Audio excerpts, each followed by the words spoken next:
Introspection. Introspection is one of the most powerful tools that the mind has in self-discovery, in helping us to better understand ourselves.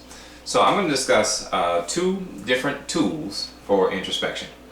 But before I discuss the tools, I have to do the setup, so to speak, so to put us in the right frame of mind for understanding the analogy. So imagine yourself standing in front of a switchboard of sorts that has a lot of different screens. I think they've seen these kind of things on the movies. There'll be a lot of different screens, and they're showing different images. All right, and then imagine yourself as you're before this large display of a lot of multiple different screens. That some of the images you react to, and some of the images you don't react to. They're just whatever, and some you react to. Okay, so imagine that. Imagine some of those reactions, emotive, maybe cause you to be upset or angry or what have you. You have different reactions to different images.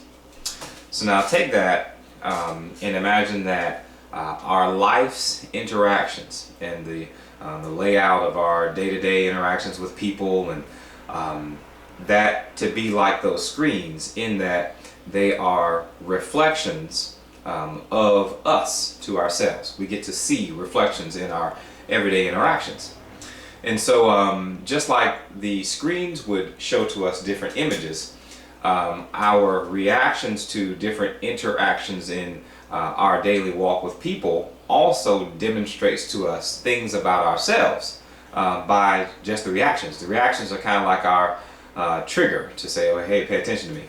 So two tools. The first one is the reaction of disappointment, specifically in others.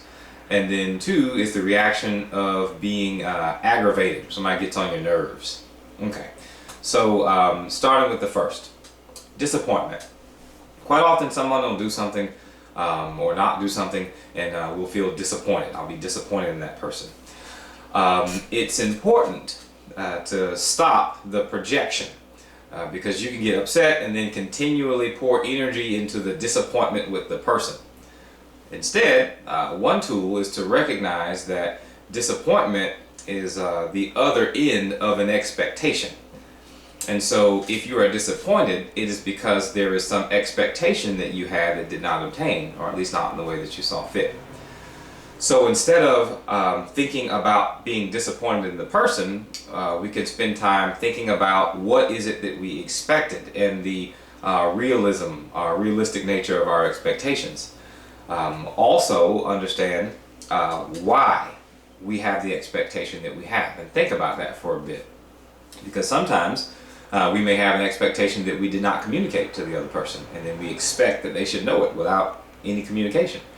Or sometimes a person will get into an unfortunate cycle where they'll have an expectation of a person that they know already that the person will not obtain. And so then after the person fails to meet the expectation, expecting person gets disappointed, but could have counted on themselves being disappointed. So they end up being in a loop of disappointment that's almost self-established by the expectation being established in a certain way. So attending to the expectation helps you to understand more about yourself and what it is that you are projecting onto other people by way of getting disappointed with them. So when the reaction of disappointment happens, think about the expectations, number one. Number two, aggravation. When somebody's getting on your nerves and really upset you or something like that. Now, this isn't true in 100% of the cases. Again, this is just kind of a gauge, but quite often what's most likely is that if someone is aggravating you or getting on your nerves, it's because they are displaying a principle that you yourself display, maybe in some other manifestation. So it won't be like a one-to-one. You won't be doing exactly the same thing they're doing, but it will be the principle. And rather than get upset with and working with it in yourself, you get upset with the other person. Now, it's not that I'm saying you always continually be upset with the other person in order not to deal with yourself. What I'm saying is you might not recognize that the being upset with the other person is the indication that there's something that has to get worked out within yourself. So these are two tools when you notice these reflections that can help guide the introspective process and learning and understanding more about you.